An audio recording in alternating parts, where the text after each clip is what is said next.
Okay, I'm here with Michelle Arellano, and it's April 5th, I think, 2021, and we're going to do a 20-minute interview. This is fun. Thanks for doing it. Yeah, I'm excited. Please tell your How I Got to Ashland story. Okay. I was living in Seal Beach, and I had decided in my life that a relationship was important to me. And one of my dear friends from high school had met an amazing man online.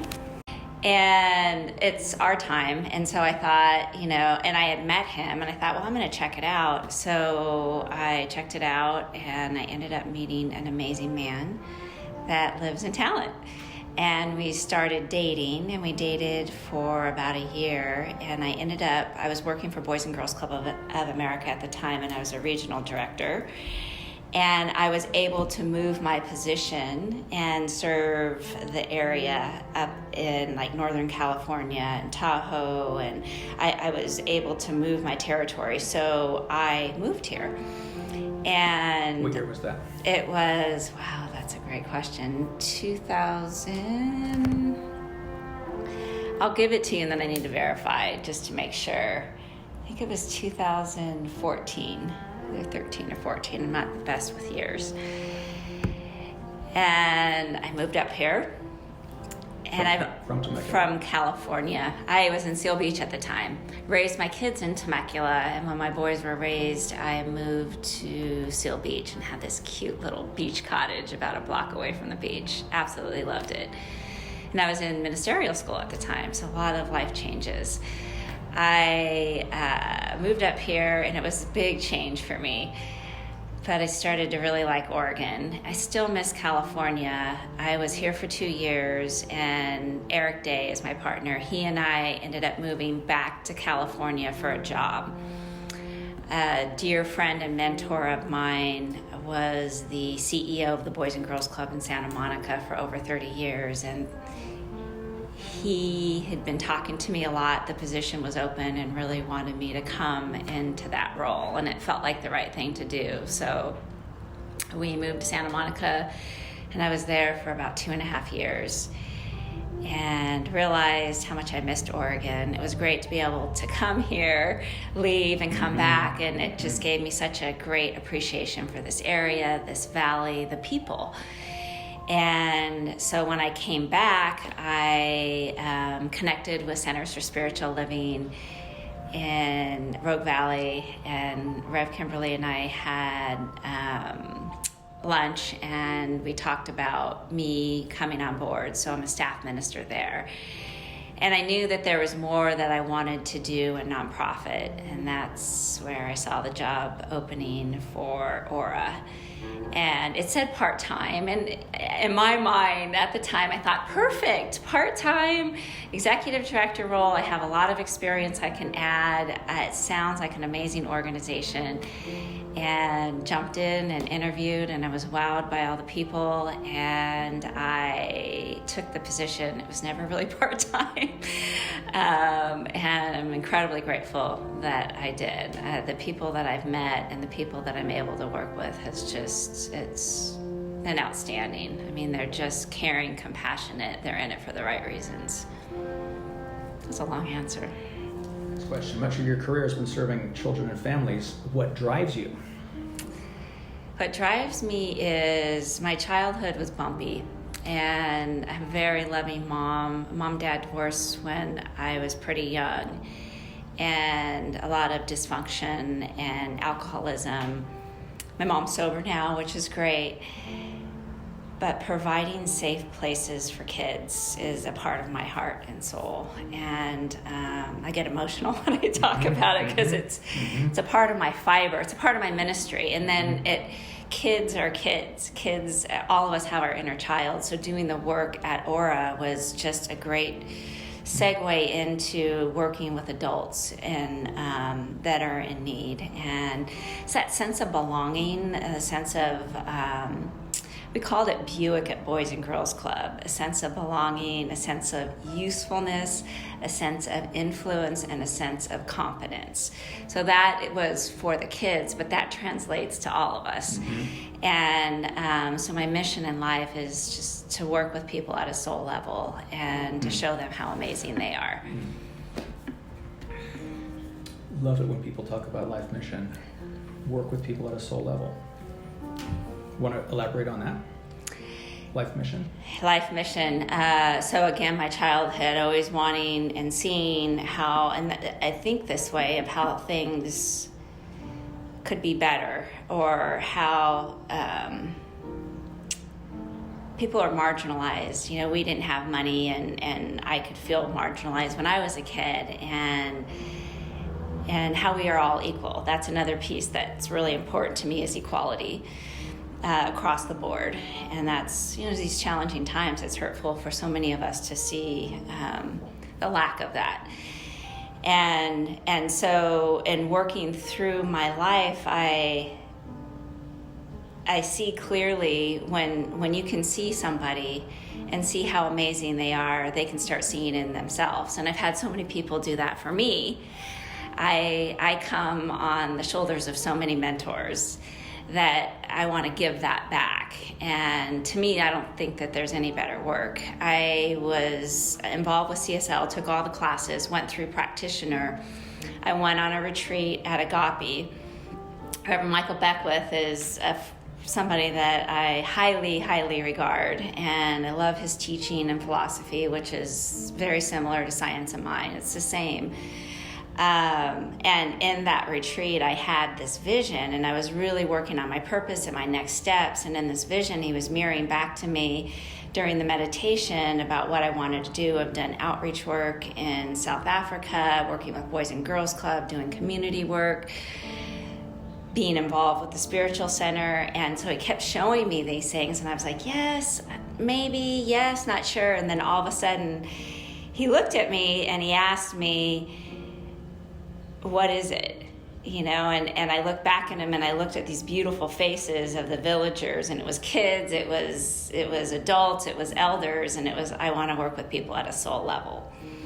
And that's when it crystallized for me, and that's when I decided to go into ministerial training. Beautiful. Thank you. The soul level piece. Thank so you. Beautiful. Please tell a story about your most interesting day, or a life-changing incident, or can you recall a life-changing epiphany? I'd like to give a few, but I'll be quick. So most interesting, most powerful was the birth of my boys. Never the same.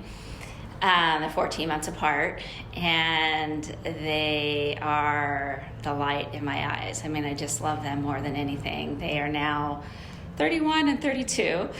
And I was never the same. There's this unconditional love that I had felt that I had never felt quite like that before. So that's one. The other was my divorce. And I was, the boys were pretty young. They were like 5 and 6. It was early 90s. And I looked to my husband at the time to make me happy.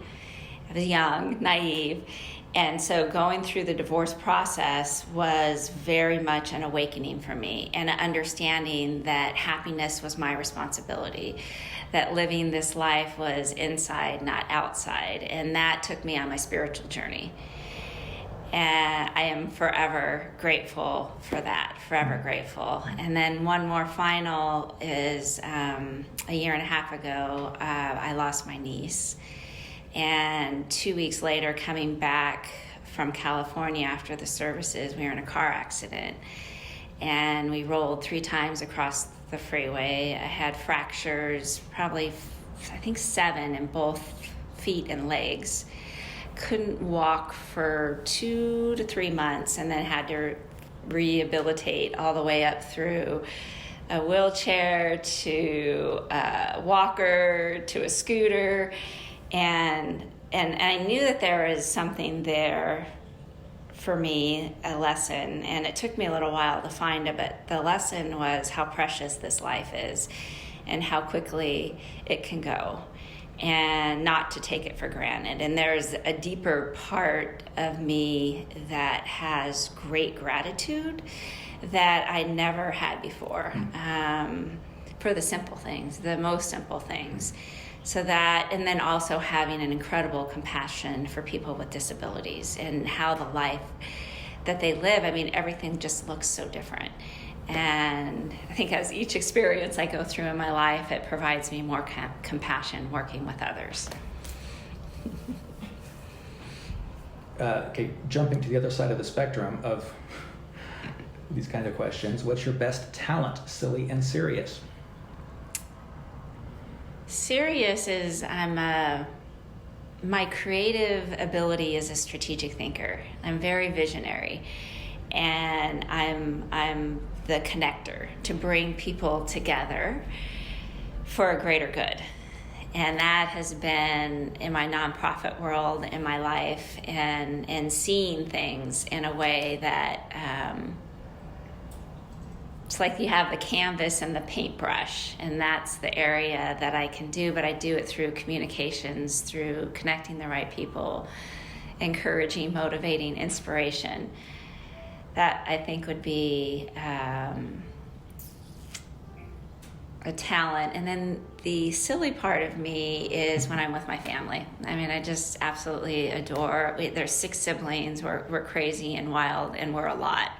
Talk about herding cats, we're like herding wild cats, but there's so much love, and we're all connected, and my mom and my partner and my boys, and so I can be really silly with my family and with my nieces, and just to get in there and play with them and be goofy and roll around on the ground and do kids yoga and howl at the moon. I've not lived abroad. I've done outreach, a lot of outreach with teens and building boys and girls clubs in South Africa, which has been phenomenal. Okay, as metaphysical library director, I got to get in this one. You know what's coming. Paranormal experience. You got one? I read that. It was interesting. The one that I can think of, I mean, there's always these senses and these little things in life that show me there's something more. But very subtle. But there was one where I was with Boys and Girls Club. This was many years ago. I was a new executive director. They put you through an intensive 10-day training, a leadership training, and ours was in Charleston, South Carolina. We stayed at the Embassy Suites, and the Embassy Suites, a part of the walls, the brick walls, were the barracks from the Civil War. And they take you on ghost tours. So I remember a lot of my classmates were going on the ghost tours. I'm like, why would I want to go on a ghost tour? I don't need to go look for a ghost. And that night, I'm in my room, and there is like a part of the brick wall. You could just feel the history of just the whole area in Charleston. And I was reading, and I dozed off, and I opened my eyes, and I saw a ghost. I saw a little girl. She's beautiful. She had like a white apron bib kind of dress way down below the knees that you saw back in the old days. And I think her hair was pulled back in a ribbon. And she looked like she was about, I don't know, maybe 8 or 9 years old. And I closed my eyes and opened my eyes again to make sure I wasn't dreaming. And she was still there. I probably did that 3 or 4 times. And then I did something real mature. I pulled the covers over my head. I screamed and I took my legs. But when I did look at her, she looked at me, and I can still see the look of just great curiosity. And there was a very caring look in her eyes. And I pulled the covers back down, and she was gone. That was my very tangible experience that I had. Wow. Mm-hmm. It feels like a scene out of a movie or something. Yeah. Like I was like a 5-year-old again. Please tell us about a hero or mentor who's influenced you, Michael Beckwith. He is one that has really helped me embrace meditation. He has a visioning process and CDs, and there's 6 of them, and I listen to them over and over and over and over and over again. The meditation visioning process, how it comes from unconditional love, and that was, he called it Blisscipline. which I love how he says that. So him, definitely. And then I've had anywhere from teachers, Mr. Simmons, my English teacher, who believed in me when I was in such a chaotic environment. It was hard for me to sit still. I wasn't concentrating. And he saw me. I get emotional. And I was probably like a freshman, sophomore in high school, and really took extra time to spend with me to get me caught up. When I was waitressing, when my boys were young, I didn't want to work full time, and so my husband at the time could watch them, and I could waitress and bring money in. And my general manager, Albert, is probably one of my all-time favorite mentors. There was no work that he didn't do between cleaning the bathrooms, doing the dishes. He was kind, considerate, and fair, and clear, and he cared. He's just a wonderful manager. To the one I mentioned, at Boys and Girls Club, Alan Young, phenomenal, a father figure to me, looked after me, checked in on me, a dear family friend. Him and his wife are just phenomenal people, and showed me, who I am. And then one more, Tay Freed, in banking. I also have 13-year banking background before I went into nonprofit. And I went over, finally got the VP role in banking. I was so excited. I'd worked so many years to get to this spot. And I'm at Mission Oaks Bank, and I'm in the spot, and Tay just takes me under her wing, and she calls me Mish Mish. And just a phenomenal, she was the CFO for the bank, and just incredible. What was interesting about that experience I share about, I was looking around and I see my ladder and I have it against the wrong wall. And that's when I knew that nonprofit was, and I had already been on the board for Boys and Girls Club, was my passion. So those, I think is... Great. Yeah. What's Albert's last name? Albert Hernandez. Love it. What advice do you have for the young people of our community? And you are very expert at answering this. There's so much that I want to say, but to narrow it down is for them to believe in their dreams and to believe in themselves, and to surround themselves with people that believe in them so they can see their amazingness. Of course, I'm curious for more, but how does it get any better than that? I think so much of the challenge with kids, me included, when I was a kid, is not seeing my potential. And there's so many people that helped me see that in life. And it's books, it's people, it's when you start to kindle that fire inside, you draw it in, right? The metaphysical part, you draw in the energy because you start moving in that direction. And where I came from and where I am today, people would have a hard time believing, because I didn't graduate from college. I took some college, but I was a single mom, and everything that I've done in my life, I've done because I've believed and I've worked really hard. And I think that belief piece is so incredibly important. And your past is not your future. What's a thing people would never guess about you? Never guess about me.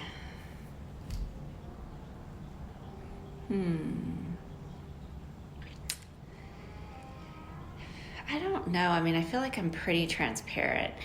I think sometimes I come across very extrovert, but I'm an intro extro. Like I go between the two. It's not my natural quality to be an extrovert. I've been skydiving. I have a sea turtle tattoo. I don't know that anybody would think that I would have a sea turtle tattoo that I got in Maui 2 years ago, my first tattoo ever in my 50s. And I think sometimes too, I can be very professional. It's just because I'm thinking. I think sometimes people don't understand there's a lot behind there. I'm having the time of my life when I'm blank. Oh, that's a good one. I love that one. In the middle of nature, having fun, hiking, swimming, kayaking, playing, and so immersed in nature, that's just all you see. Like that every weekend.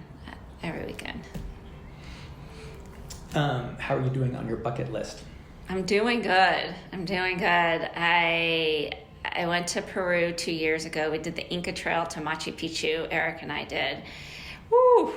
That's a trail. Well, the altitude is what makes it tough, right? Yes, and just the rock trail up and down. Dead Woman's Pass is 14,000 feet, and so that was a huge one on my list. Skydiving, I did that. Of course, the South Africa trips, Bali trip, which was a meditation yoga trip. I still have so much more. I can't wait to start traveling internationally again. There's nothing like seeing the world and really getting to know the people. It brings on a whole new compassion. And there's a quote, I don't remember the exact quote, but something about, you haven't really truly lived until you've seen different places of the world. I believe in that too, very strongly. Glad you value that as well. It shows. I don't know, you learn so much about people when you know what their favorite book, food, music, and movie are.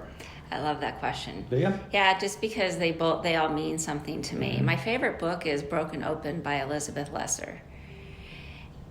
I love that, and that's probably how I live my life, like transformation and being broken open by all the experiences that we have. And every time that I'm broken open, I see things a little bit different. Like there's more colors that come into life, and she really captures it in this book. I mean, if I write a book someday, I want it to be similar to that type of book. I've dabbled in doing something like that at some point in my life. And then my favorite movie, which is cliche, but It's a Wonderful Life. And it's, again, right, transformation. They're broken open. Everybody hugs and sees the beauty at the end. And it just kind of fits my theme. I would say my favorite food would be probably sushi. Just because it's so good and you feel good after you eat it. Don't need to qualify that one. Movie. Or you said movie. Yeah. Which would we miss, I think? Oh, music. Music. That's a tough one. I like all music. I like spiritual music. I like music with meaning. I like soulful music. I love Jewel. I've always followed Jewel, Living a Life Uncommon. And Aretha Franklin, soulful. I love the deeper expression of music. And I think those are probably a couple of my... Michael Franti right now, I'm having a lot of fun with his music because it's very much about being in a place of love, and even in all the adversity that's going on in this world right now. Is there a new Aretha Franklin biopic out now? There is. When I was in Colorado last week, I watched a few of the episodes, and I want to see all of them. Like I got to see her live in Temecula at Pachanga, and she was a little bit older and had a little bit more weight on her, but her voice did not miss a beat. I just tears in my eyes. Just so powerful in her life. Woo! What a woman! What a legend! Okay, here's the fun part for me. Okay. You don't get to think about these. Spit out answers, okay? And it's okay to say both, and it's okay to say no answer. Okay. Sand or snow? Sand. Whitewater or forest trail? Both. Both is okay. Carpet or hardwood? Hardwood. Files or piles? Both. This is an odd one. Digital or analog? Both. Both? I'm not even sure what I meant when I wrote that, but I put in CDs or LPs to help qualify. I still do all of the above. Yeah. I still put CDs in my car. I have big cases of them. Do you have vinyl records though? I don't have vinyl records. Furry or feathered? Feathered. Feathered, okay. I'm fascinated by them. I'm a big bird fan too, huge bird fan. But puppies and kittens and ferrets and all the feathered friends? They're awesome friends? to visit. Oatmeal or grits? Neither. Neither? Mm-mm. Okay. Rom-coms or musicals? Musicals. I was going to guess she was a rom-com woman. Okay, here's one that you may or may not understand. Laurel or Yanny? I don't understand. Don't understand. Uh-uh. I'm trying to educate the world about that. Okay, 5 words to describe the rest of your life. Wow, 5 words to describe the rest of my life. Living full out. Living full out, compassionately.